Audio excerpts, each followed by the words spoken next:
नमस्कार, मैं नियाज खान और आप देख रहे हैं न्यूज एक्सप्रेस। साधु संत सन्यासी जो मानवता की सेवा के लिए कड़ी तपस्या कर खुद को भी त्याग देते, उनका एक ही उद्देश्य होता है पूरी दुनिया में शांति फैलाना, साधना करना और मानवता की सेवा करना। इसलिए वे सांसारिक मोह माया को भी त्याग देते हैं और जब भी ऐसे सन्यासी हमें दिखते हैं तो हमारे मन में उनके प्रति सम्मान बढ़ जाता है। लेकिन कुछ ऐसे भी हैं जो अनर्गल बातें कर खुद को धर्म का ठेकेदार मानने लगते हैं और फिर अहंकार उनके सिर चढ़कर बोलने लगता है और इस अहंकार में वे इतने डूब जाते हैं कि उन्हें शब्दों के मर्यादा का भी पता नहीं होता। ऐसा ही कुछ अयोध्या के हनुमानगढ़ी के महंत राजू दास ने किया है, जो आप कभी ये उम्मीद भी नहीं कर सकते कि किसी साधु महात्मा की जुबान इतनी गंदी कैसे हो सकती है। चलिए अब आपको विस्तार से खबर के बारे में बताते हैं।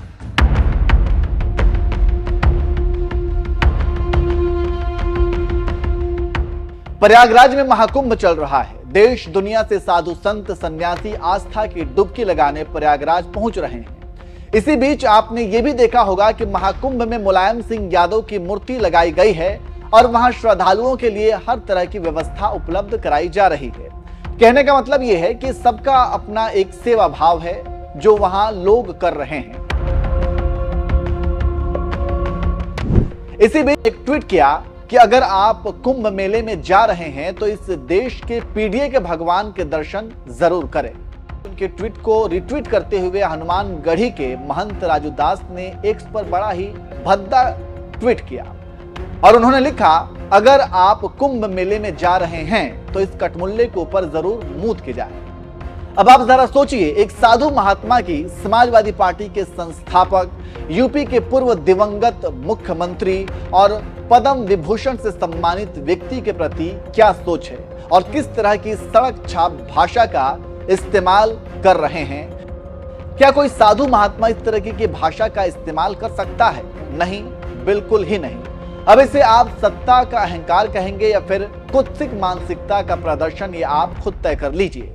हालांकि जैसे ही राजू दास ने इस तरह की भाषा का इस्तेमाल किया तो सपा नेता और कार्यकर्ता तो नाराज हैं ही, साधु संत भी ऐसी भाषा की आलोचना कर रहे हैं। चलिए सबसे पहले आपको बताते हैं कि अखिलेश यादव ने क्या लिखा। उन्होंने अपने एक्स हैंडल पर लिखा, जैसी संगत वैसी वाणी, कह गए सब संत ज्ञानी। इसके अलावा जैकी यादव नाम की यूजर ने लिखा, इस ढोंगी बाबा राजू दास ने श्रीदय मुलायम सिंह यादव जी का अपमान किया है। इसने उनकी महाकुंभ मेला में लगी हुई प्रतिमा को लेकर गंदे शब्द बोले हैं। इस बाबा ने एक पूर्व मुख्यमंत्री, एक पूर्व रक्षा मंत्री, एक बड़ी पार्टी के पूर्व मुखिया, एक बड़े वर्ग के पूजनीय नेताजी का अपमान किया है। यह लोग सत्ता के नशे में आकर कुछ भी बोल देते हैं क्योंकि इन्हें पता है कि अभी इनका कोई कुछ भी बिगाड़ नहीं सकता। एक और यूजर ने लिखा, उत्तर प्रदेश के पूर्व मुख्यमंत्री और भारत के सबसे महान रक्षा मंत्री, जिनके सामने चाइना भी खामोश था, जिन्होंने सैनिकों का वेतन बढ़ाया, उनके लिए बेहतर सुविधाओं का इंतजाम किया, ऐसे महान लीडर का राजू दास जैसे छपरी कैसे अपमान कर सकता है। एक और यूजर ने लिखा, यह है सनातन धर्म और उसकी खूबसूरती, लेकिन तथाकथित कुछ धर्म के ठेकेदारों ने इसको खराब एवं बदनाम कर रखा है। राजू दास जैसे तथाकथित धर्म के ठेकेदारों को महाराज जी का संदेश। पूजा नाम के यूजर ने लिखा, कुछ दिन पहले राजू दास से मुलाकात हुई थी, उस समय उन्होंने अच्छी बातें की थी, लेकिन आज उनकी बातें सुनकर लगता है कि वे महंत के भेष में नफरत का प्रसार कर रहे हैं। मुलायम सिंह जी की मूर्ति के लिए उनकी भाषा अस्वीकार्य है।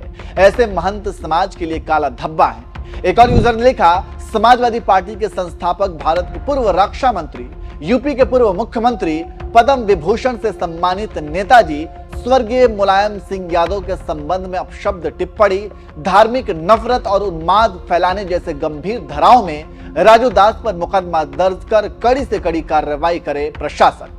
अंजलि सोनी नाम की यूजर ने लिखा, यदि कोई धर्माधिकारी किसी महापुरुष का अपमान करता है तो वो ना धर्म का प्रतिनिधि है और ना ही समाज का। महंत राजू दास ने स्वयं अपने धर्म को अपमानित किया है। वैसे सरकार की चुप्पी तो ये बताने में माहिर है कि दोषियों को कहीं ना कहीं संरक्षण मिल ही रहा है। तो इस तरह से राजू दास द्वारा मुलायम सिंह यादव के लिए अभद्र भाषा के इस्तेमाल किए जाने के बाद लोगों में गुस्सा है। वहीं दूसरी तरफ सपा नेता और कार्यकर्ता सड़क पर राजू दास का विरोध कर रहे हैं, पुतले फूके जा रहे हैं, यहां तक कि एफआईआर भी दर्ज कराई जा चुकी है।